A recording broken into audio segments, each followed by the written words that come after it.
give good question and good comment to our panel session. So I will be introducing. I'll start by a round table just to introduce our panelists for today. So we have Niran van der Gest. I don't know if I pronounce it that way. Okay. She's a steering group. She's coming from a steering group member, a Dutch spark for clean cooking. We have also Matt Evans. He's a director of investment, environmental commodity partners. We have also Jasmine Saint. I got it well? Yeah. Okay.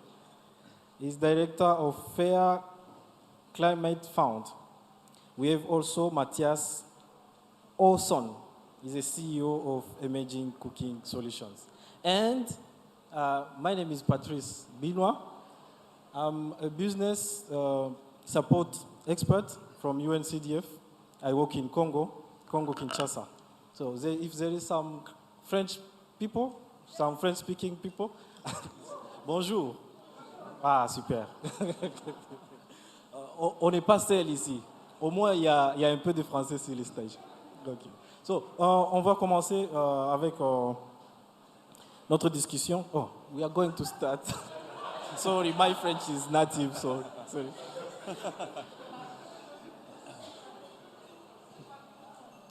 We are going to start with our discussion. I know that blockchain is a very lovely topic.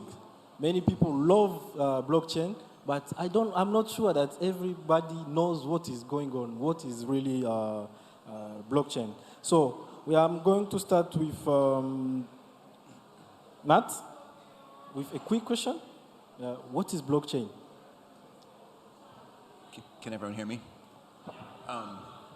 Well, so I'll respond to that question first by saying I'm not a blockchain expert, so we'll start there. I'm an investor with Environmental Commodity Partners and also have been supportive of a couple of project developers. Can you guys hear me okay? There we go, perfect. There is some... Sorry for the lean over here. I'll just start by saying I'm not a blockchain expert. I'm an investor with Environmental Commodity Partners. We invest in all different types of carbon projects around the world, including cook stove projects and other similar project types. So that's kind of what I'm representing here. I've also been involved in the launch of a couple of developers of carbon offset projects, including cook stove developers, and was a very small part of the production of the first gold standard methodology. So I'm somewhat aware of you know. Is this better? Yes. So I'm somewhat aware of how a lot of the monitoring happens now.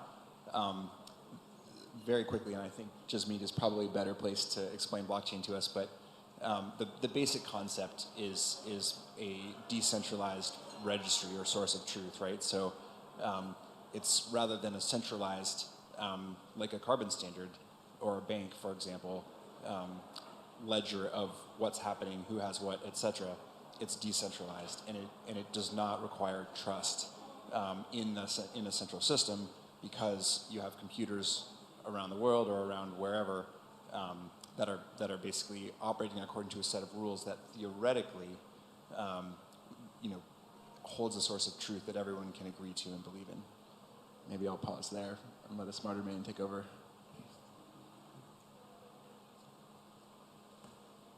Okay. Yes? Shall I add? Add, yes, of course. So to keep it brief, the blockchain is the blocks with data which is encrypted, which cannot be which is encrypted, which is immutable, and it is not owned by anybody. So if we are talking about any kind of data, in this context, it's the carbon credits. So it is not owned by Gold Standard, it is not owned by any one project developer, it is not owned by any certification agencies or any private sector organizations. So that is how the blockchain used in the carbon markets looks like. So any data which is immutable and it's trustworthy and nobody is owning it, it's the collective ecosystem who is building that data space, and then we are making the transactions. transactions can be financial and non-financial both. When it's non-financial, it's carbon credits.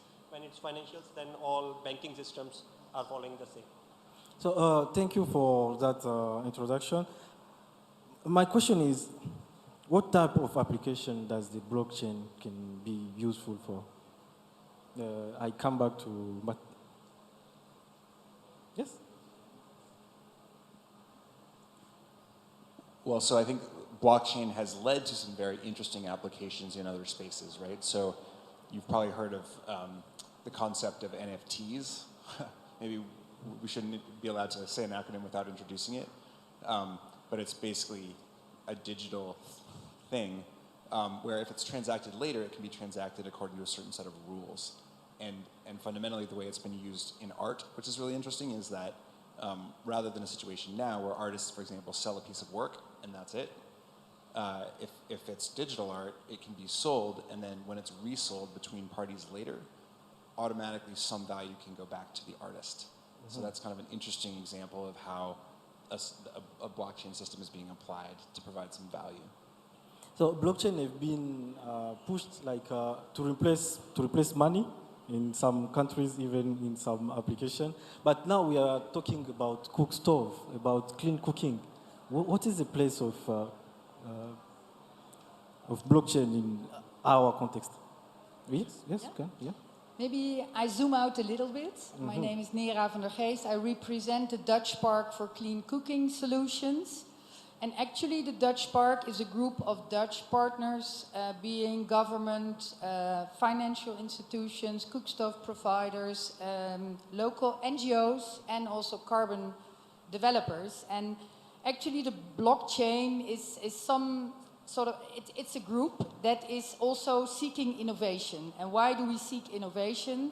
To get as much of the cleanest cook stoves to the lowest income people. And that is our mission and vision that we support. And the government of the Netherlands is also part of this Spark group. And so we were sort of thinking about innovations, what could bring the best of the carbon markets to the end users and to the beneficiaries. So this is one, and Jasmeet will elaborate on it. It is a partnership where you find innovation, and that is something that I feel needs to be highlighted, that working together with different types of groups can speed up things. And blockchain is not an end in itself, but it could be a way to channel funding, for example, from carbon markets to end users. We spoke about end user finance in the previous session. It could be like a subsidy of the end users, and you could also use it for other things. So the Dutch Park is sort of, and that's what I want to highlight, a sort of inspiring collaboration. And while we are all here at this forum, there are many competitors, but I think we also can sharpen the saw while talking to each other in different settings, so with governments, with financiers. So we all try to raise the bar in this Dutch Spark. So we have one, it's also a community of practice with pellets, partners in pellets. And there is one way to use blockchain to get as much rollout of stoves as possible. Because I think if you look at the world, we need more stoves in every household, also from the climate perspective. So it's a bit zooming out, and now I zoom in again to the practical project that we're doing, because talking is good, but doing is better. Yes, thank you, thank you. So before I get to Matt, I have two Matt on stage, sorry, Matt and Matthias, so somehow I'll be confusing. But blockchain came into discussion because companies that want to sell their right on carbon market, they have been delayed. Like it takes long time to get certified because there have to be someone to certify that what you are declaring is clear and it is okay. But the other side, the buyers are also complaining and they want to be trusted. They want to make sure that what they are about to buy is validated. And that is when I can say blockchain comes in, because it can give a technology that is trusted, that is speed. So I think that can be a starting point. But that is not my point of view, or let's say it's just a thought. I know that in the public also you have your point of view, and our colleague also we have their point of view, and I think I would like to have some discussion about that one. So as we are going forward, I don't know if you would like to plus something about that? Yeah. No, I think it's... hello? The second one? Well, it's good you bring that up because I think blockchain can solve many problems in this space, in the carbon credit space, because there are a handful of problems. So one is that it takes a very long time for the project developer to get paid.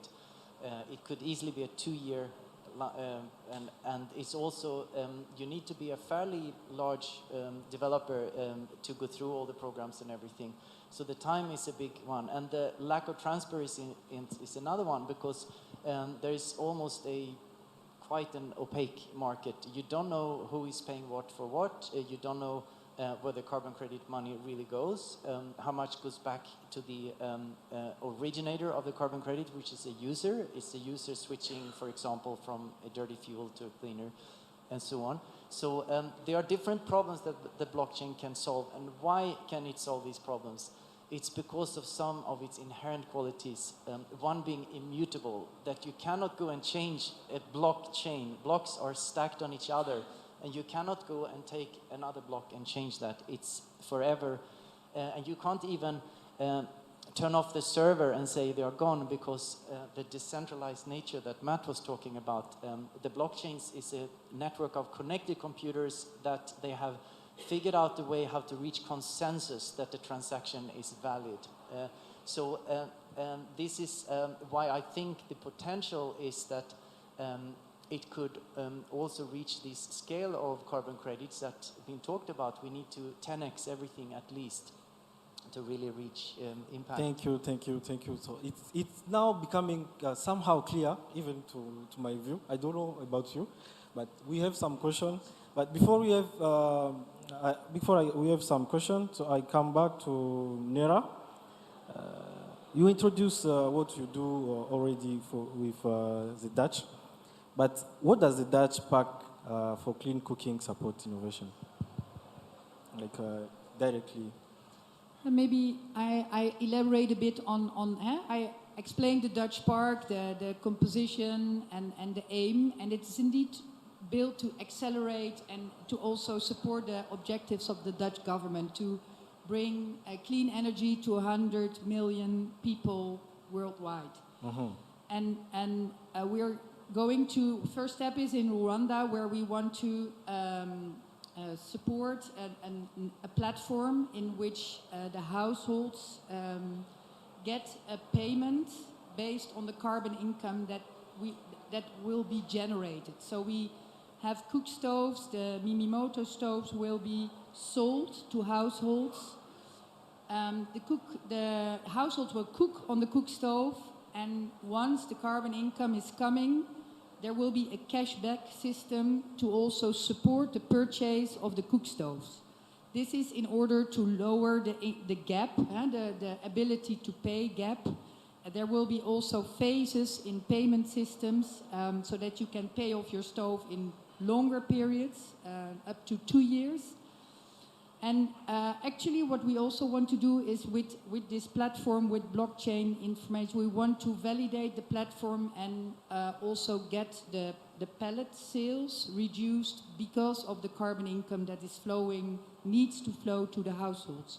So that type of innovation, and we build that with different partners of the Dutch Park. So we are a community of practice, and we're really trying to get this working. Thank you. So now get back to Jasmine's side. I'm quoted well? Jasmine's side? Okay. So, what could be possible with the blockchain in monitoring, reporting, and certification, like validation? Sure. So we are in the clean cooking forum, so I take the example of cook stoves. And we heard from yesterday and today also X millions cook stoves has been distributed.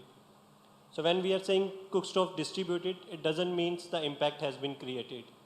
And project developers makes the claims that sometimes it's right, overestimated, underestimated. So what exactly the blockchains can play a role in that direction. So if I compare very quickly the monitoring, reporting and verification system in the conventional way and what we are expecting from the blockchains to do. Starting from the data collection at the household level where the cook stoves has been deployed. In a conventional way, we are doing it with a paper and pen, and in a blockchain or a digital MRV systems, we are expecting some role of sensors, some role of geosatellite imageries, and some inputs that it is coming connected to the household's devices. Second level is what we are doing in a data storage. So data storage is happening right now in Excel files. The certification agencies auditors ask that submit these emission reductions, how it has been made. But when we go to the digital MRV systems, it is going to be stored in a cloud and a digitalized ledger technology, which is immutable, which is already explained right by Matt. Third, we go with the algorithms.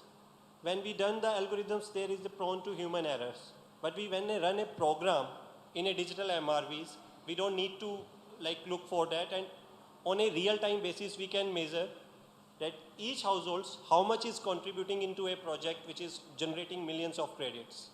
Last but not the least is the verification. The auditors plan the visit 2 months in advance and then conduct, and the certification agencies based in Europe and US take those credibility on the face value that this has done the good job. But the actual is, in a digital MRVs, we just need to share the APIs. And in a real-time manner, the household doesn't need to wait for the financing for 2 years. It can be done monthly basis, weekly basis. It can identify good users, bad users. So all these things are happening because of the blockchain. And the way our organization, Fair Climate Fund, is adding, it's not only limited to the data part, that we are talking about data. It eventually boils down to the revenues.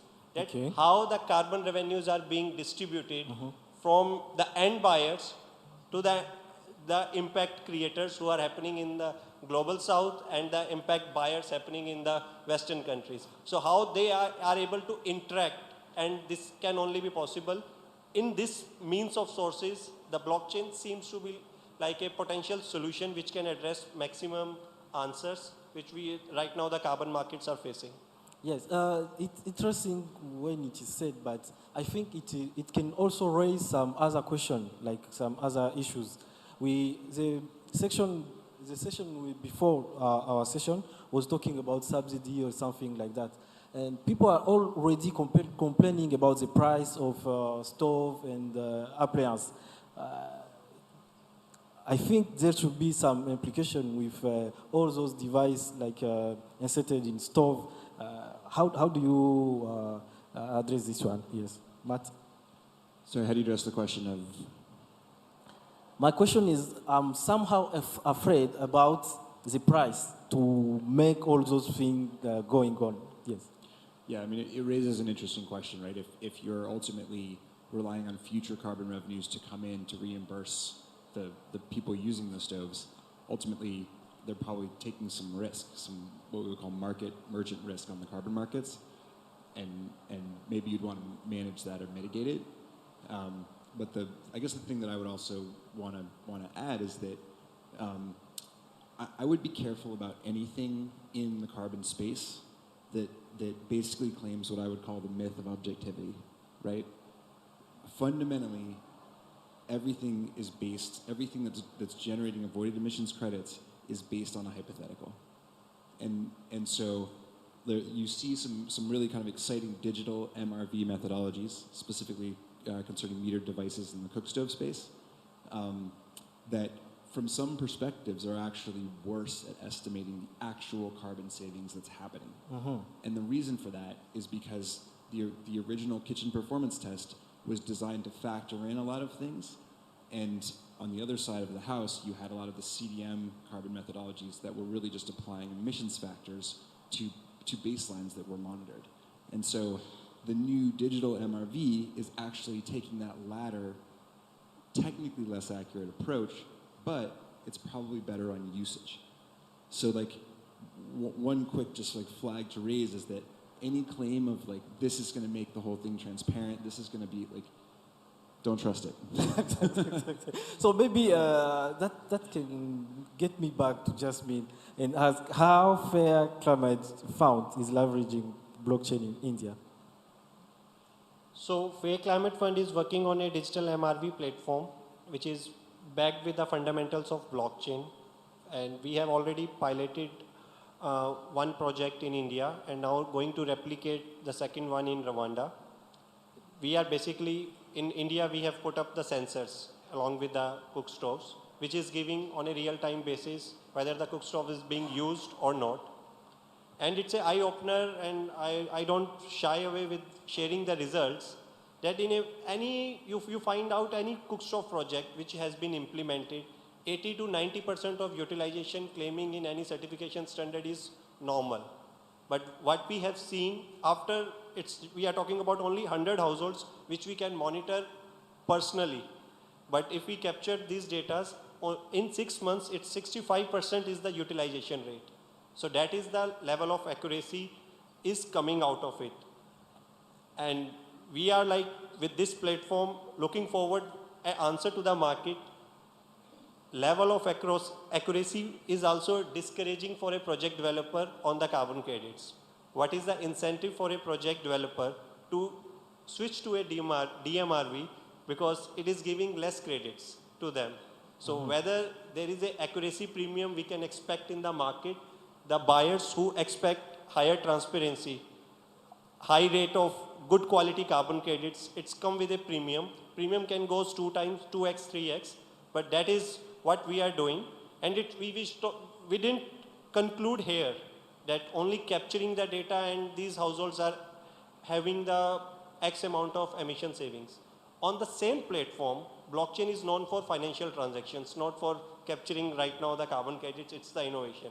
So in the same platform, we are transacting, the buyers can purchase the credits, and the households who are contributing how much kgs of carbon saving on daily basis will get their fair share on their bank accounts. Thank you. So turning back now to Matthias. The question is, how is your company emerging cook stove solution using blockchain today? So you can just introduce a little bit about your company and then you answer the question.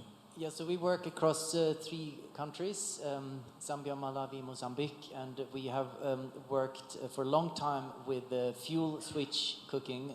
We're using pellets and the Mimimoto stoves. We've developed an IoT, Internet of Things solution for the Mimimoto stoves. So the stoves are connected to internet, and all our stoves now sold are connected to internet. So we have about 2,000 stoves connected. We have a lot of data for the past year and a half. I think we have more than 25 million records now of data. And we know exactly which customer is buying pellets, exactly how much, when they cook, what time, and so on. And the question is, why do we need all this data? So we need it for our own management of customers, because if they're buying our pellets and we generate carbon credits, it's good. If they use the stove as a flower pot, everyone loses out. There's zero impact. But I've been very interested in and very engaged in blockchain for many years, many different blockchains. About a year ago, I started the journey of bringing this data to the blockchain. And now I'm very happy to show to any one of you afterwards. We have something up on testnet now. In a month it will go live. So we have 1,500 stoves connected to blockchain. We've created digital twins, as we call it. So the stove is in the kitchen being used, and on chain, as it's called, we have a digital twin, an NFT, where all this data is connected. So fuel purchase, running time, and everything is basically immutable. And what the vision for this is really, like I mentioned, that project developers and not just big developers, but also small distributors, maybe even selling just 10 stoves, eventually could benefit from carbon in a way that is completely transparent. And the hope is that there will be buyers on the other end, and that's an assumption. Everyone now wants the stamp or gold standard, and Vera and so on, but the hope is that there will be buyers who are willing to pay a premium, because we're only claiming the actual usage. In our case, it's about 75% in Malawi and 65% usage in Zambia, and in Mozambique it's a bit less. But we're very happy with those numbers. It will give us about 4 carbon credits. Thank you very much. So we are doing amazing work in many, you say 3 countries in Africa? Yes, that's amazing. So Matt Evans, what is your point of view about the blockchain in cooking stove? Your point of view? About the blockchain broadly in cookstove yes. climate finance? Yes. I mean, I think that some of those opportunities to sort of document more transparently financial flows associated with projects could be done in a centralized registry or a decentralized registry, but I think there's a lot of benefit to sort of starting to think in those contexts. The one kind of concept that I would bring up that I think is really relevant to this, and if you were in the carbon event on Monday, you heard me say this too, but broadly in the carbon markets right now, cook stoves are not winning in voluntary markets. There's a significant premium to nature-based red credits, for example, and there's a lot driving that, but underlying it, there's a focus and from my perspective, fundamentally, a lack of comfort with using social science methods to quantify carbon savings. And I think that some of the reliance on technology, like to kind of fill in, or the implication that it can fill in and make cookstove carbon credits perfect or even significantly better, I think there is a lot of opportunity for that, but we can't fool ourselves that we have to move, that we're going to completely move away from social science methods, because ultimately the baselines will require them, and so we need to be really careful about beating up on social science methods as we think about, how we use digitization to improve MRV in this space. Okay, thank you. So now, turning this side to get some questions and comments from the public. I've seen already, maybe you can use this one.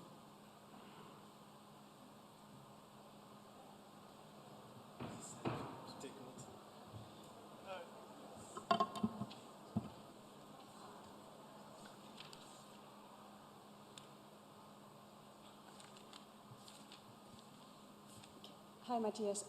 You said, I understand, let me rephrase what you said. So digitization, blockchain, Internet of Things, connectivity, all of the above will replace the verification process, which is cumbersome, expensive, and not very scalable, right? That's why I understand what this is about. You said 2,000 stoves you have now been monitored. 2,000 stoves, is that scalable? Do you need to do 100,000 stoves to make dent, or is 2,000 stoves out of, I don't know, 200,000, and your 2,000s are like, is a sampling exercise, or is it that every single stove that you will ever claim carbon credits needs to have the sensor and the SIM card and the connectivity issues and all those things? I'm slightly confused with the size of the exercise. Yes, Okay. I think the main thing is that you need to have a very strong, a very solid data. If you are going to make these claims, there has to be a solid data. And actually, one of the best data is actually proof of selling the fuel. It's like you don't even have to connect stoves to internet. We do it because it gives us a lot of knowledge. But if you can prove that you sold the fuel, and this is also what the gold standard methodology for metered devices is based on, you prove that you sold the fuel. So I would say a solid program does not have to have stoves connected to internet, but you have to have electronic transaction records of the fuel sale. It adds costs, all these things. But there are a number of, all the modern cooking, the 5 or so modern fuels, they all sell fuel or sell power. So there's no reason why modern cooking couldn't seamlessly fit into this thing. But I should also say that blockchain is just a technology. It's basically a database where you can also use something called smart contracts, which gives it a really incredible power. And it's very low cost in terms of the transaction cost. But you still need a baseline, a very solid baseline. You need a solid methodology. You need a claim, and you need a verification of the claim. And then you tokenize it in the registries. Instead, you have a serial number. But the difference when you tokenize it, and if you have this underlying data, is that, for example, what I mentioned, we can unpack every carbon credit into its constituents data. So you could say that this carbon token consists of these underlying claims, which you can't do on a registry. It's based on random verification. So qualitatively, there should be a price differentiation. And my bet, this is why we're doing this, it's not to reduce the amount of carbon credits. It's betting on a price differentiation in the future, that a high quality carbon credit, which will be less, you're basically saying we're getting less credits. There should be in the best of worlds, there should be a price differentiation. Okay, I can see some question rising from this side. We take this one first, and then we come back.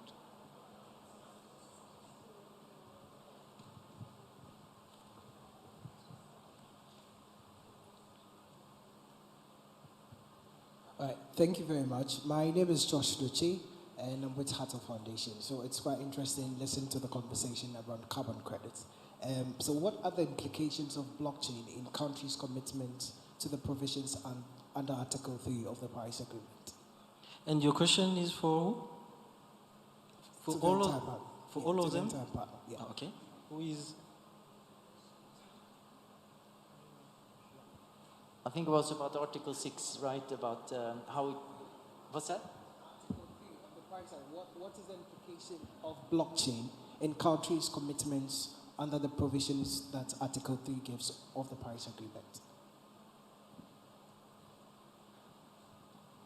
Well, just my idea is that it's blockchain. All carbon accounting should be on blockchain. And blockchain, there are many blockchains, but they interrelate and they talk, because it's basically systems that are really transparent. So if there is a claim here and another one there, if it's on blockchain, it can be done very, very accurately.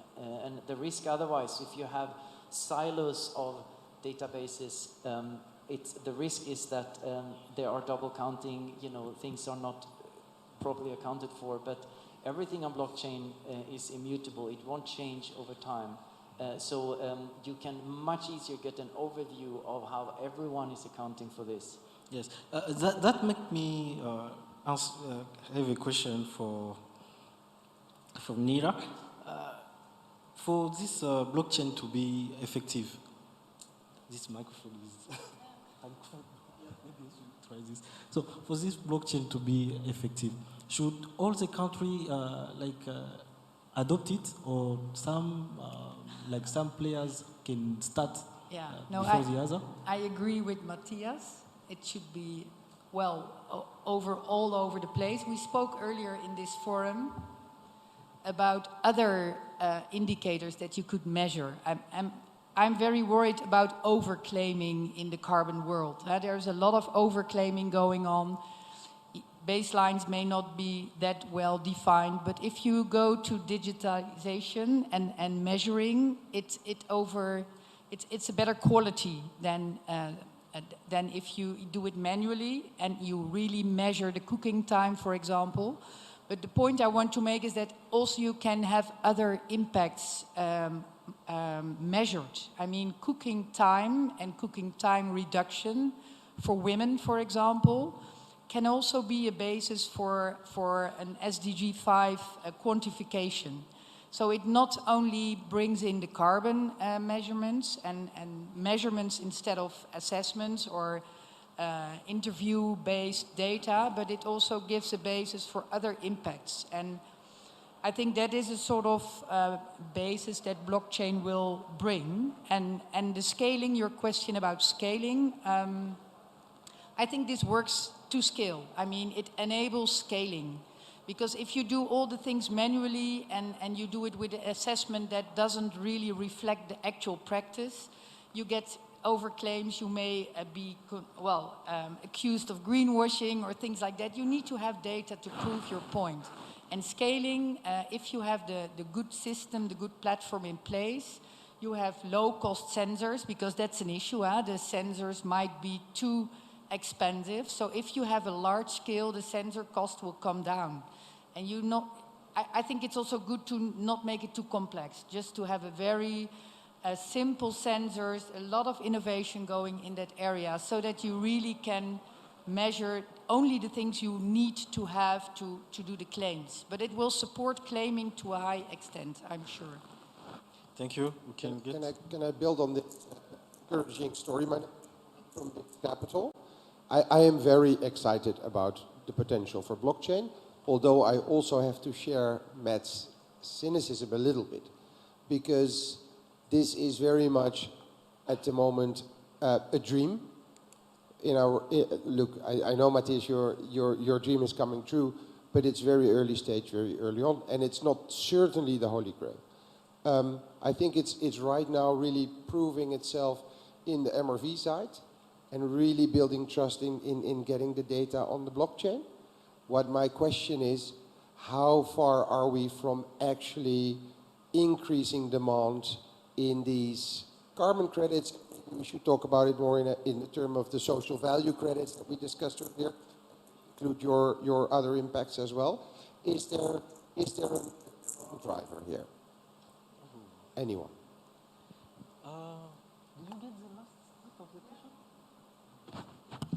You're actually worried about the demand, huh? That you don't generate more demand if you use a blockchain. That's true. No, and I think, but even if the future is on NDCs and on carbon accounting for countries itself, it will also make it more accurate, the data.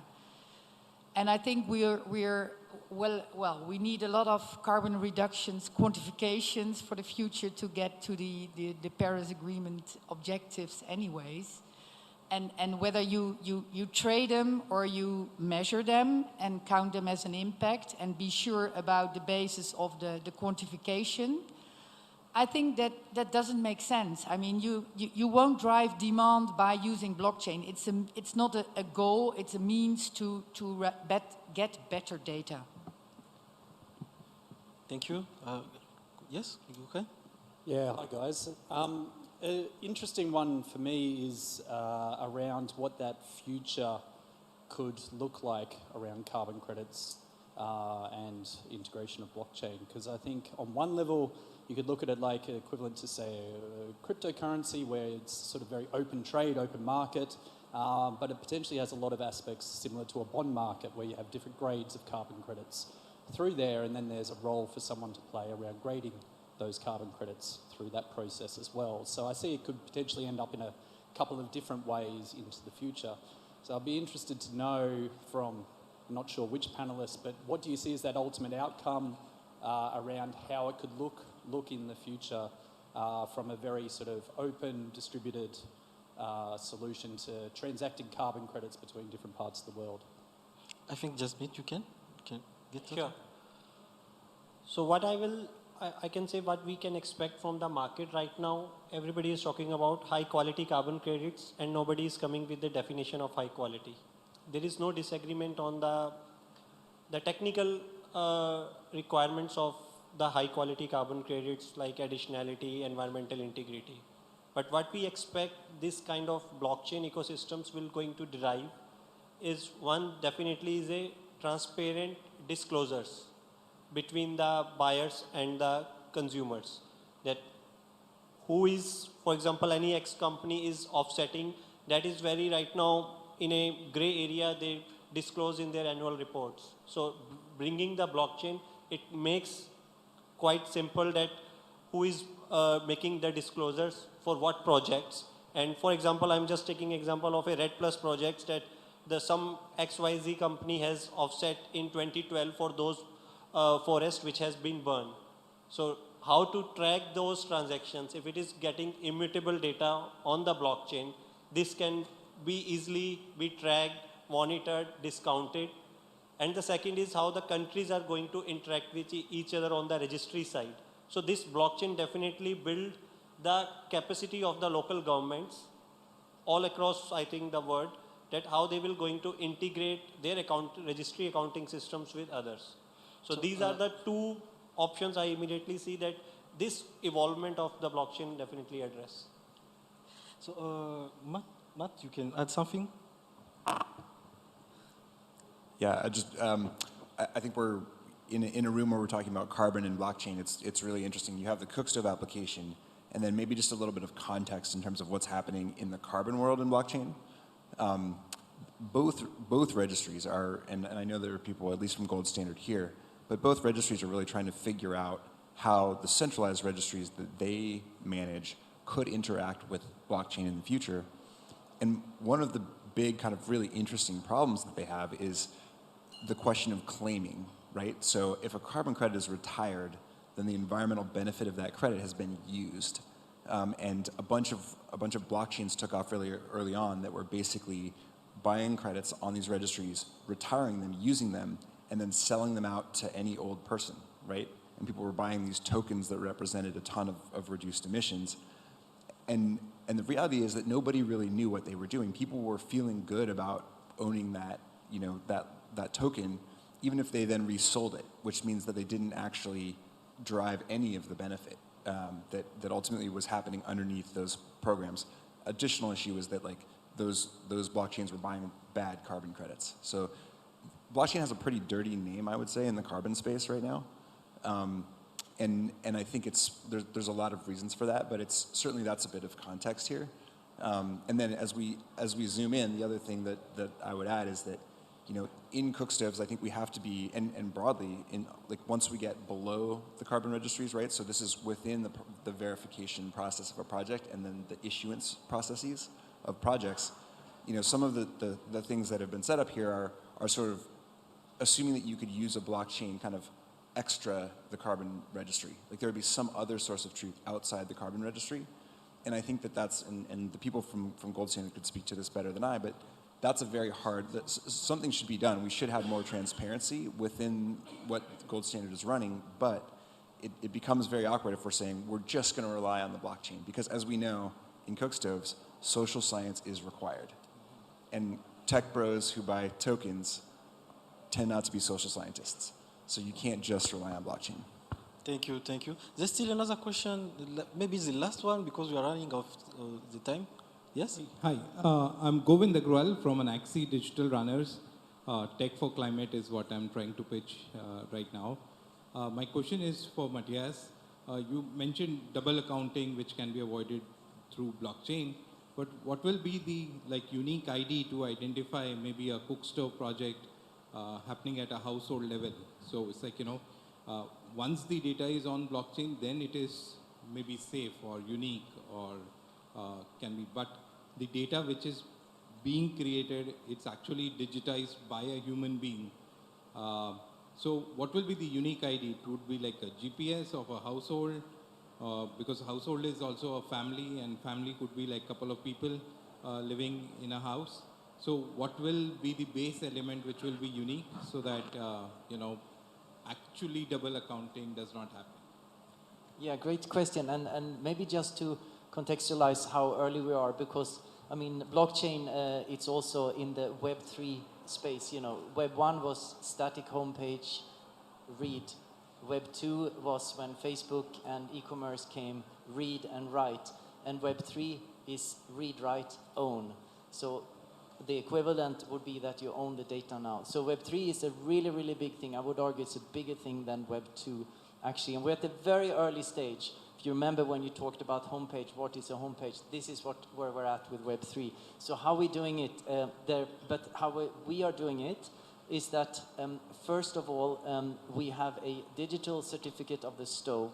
So we take all the attributes of the stove, serial number, color, model, year of manufacture, all of those things. It's signed and put up as a digital certificate, and it's linked to the NFT. And then, so that's linking the stove. And then every transaction of buying the fuel, that is the underlying claim, which is then verified and then tokenized. So the transaction ID is a third-party transaction. It's a mobile money transaction. And to fake it, it would have to be faked by the mobile money, and it's actually money moving. So it's a very, very difficult thing to fake.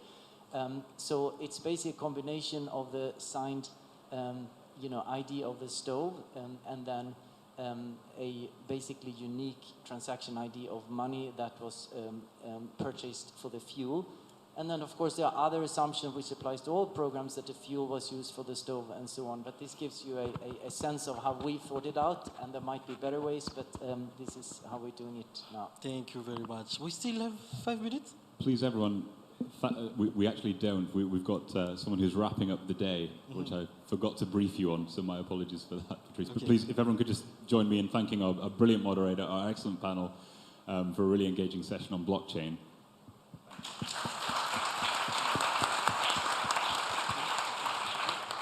And we're about to see something of Dutch efficiency here. In 5 minutes, we have Marcel Raats from RVO to wrap up all of the sessions that happened in this room today. Marcel, the floor is yours. Okay. Thank you, Kip, and good afternoon, everybody. As Kip said, I'm Marcel Raats, work for RVO, an implementing agency for the Dutch government. Within RVO, I lead the energy and climate team, which is involved in energy access. So we are partnering with GSZ on the Energizing Development Program. We're working on domestic biogas. We're working on higher tier cook stoves with co-funding from the EU and from the Danish government. And we also have our own RBF facility, the SDG 7 results facility. And we are integrating within the team of today in most of our operations currently RBF, be it on the global, be it on the national level. I was asked to reflect a little bit on what I've heard today during the panels, and I must say I have a feeling now like we're ready for takeoff. At the same time, I also know that we're still a little bit on quicksand, and we still need to break a couple of chains before we really can take off. Listening to the various panels today, I see that there was a lot of business model innovation in the last year. Bringing down unit costs, coming up with innovations, bringing them to scale into a number of companies in the sector, and at the same time, if I look a little bit to the sector, I see that this growth, this scaling up, is being done by not that many companies as I would like to see. So the challenge that we have, all of us, is how do we really bring the lessons and the learnings of these new business models of these companies that are really moving forward, how do we bring that to the rest of the sector, and to the others in the sector, and who are these others?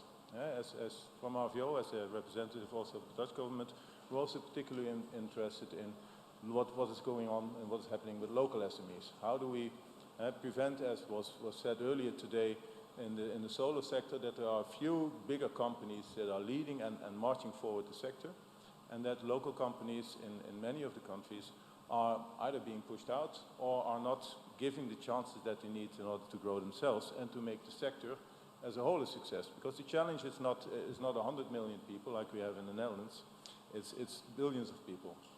So we need more traction and we need more companies in the sector.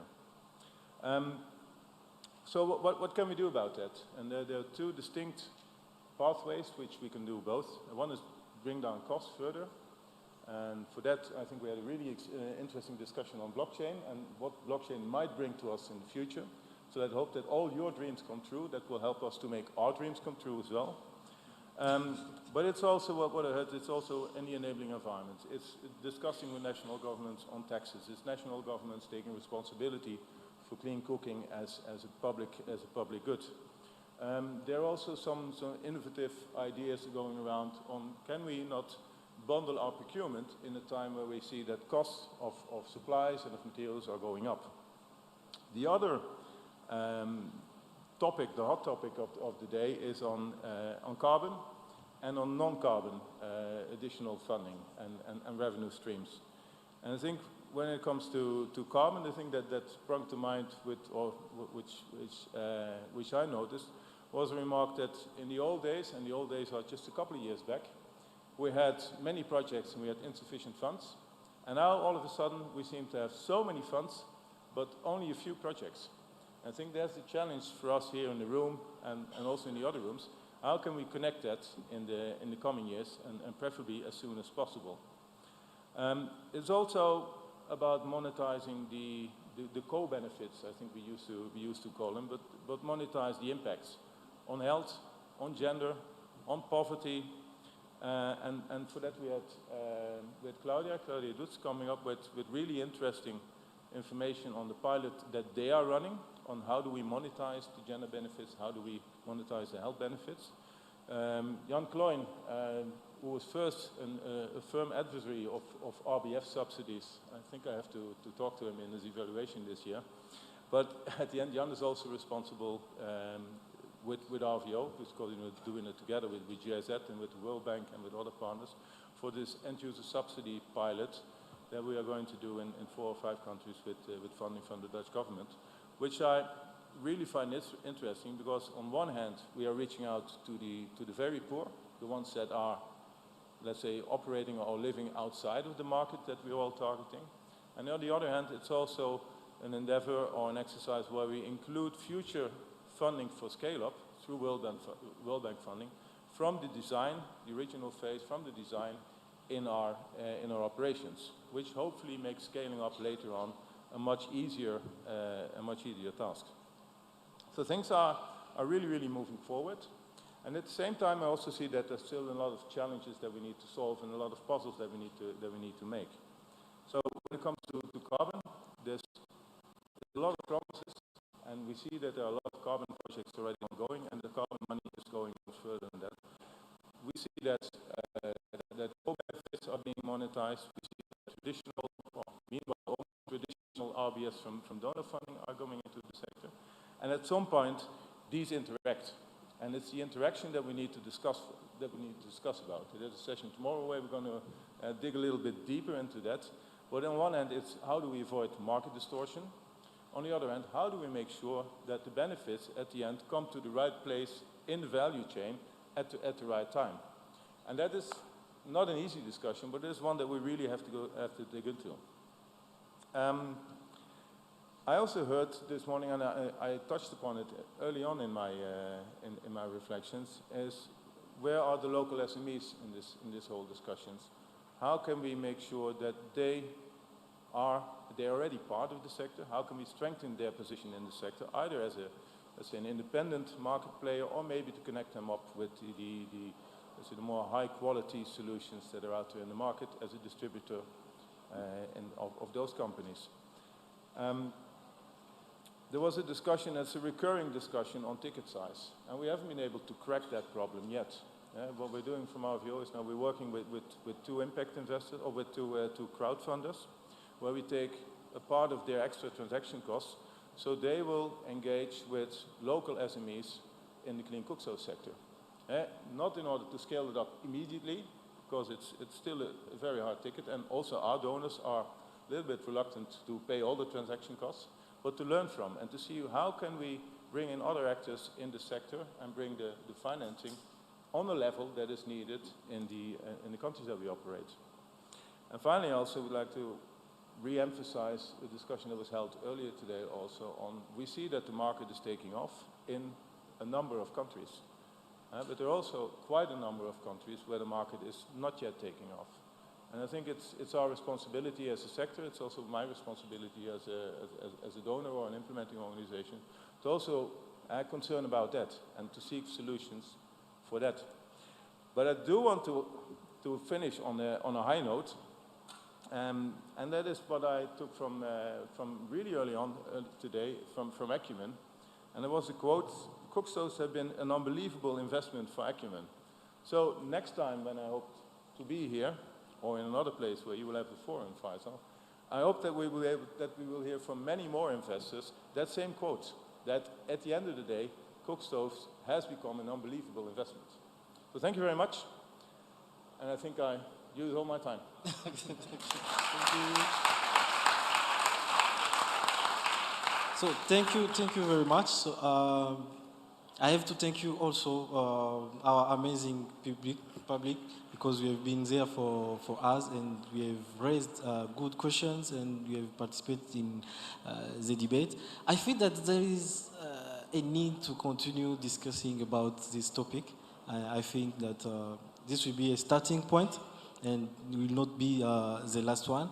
I really thank my fellow panelists who have been very, let's say, high level in the way they address the question, even the way you have participated. So thank you to everybody. Merci beaucoup à tout le monde. Merci beaucoup surtout aux francophones qui sont restés là-bas. Je sais que c'est pas facile, mais au moins tout le monde a tenu bon jusqu'à la fin.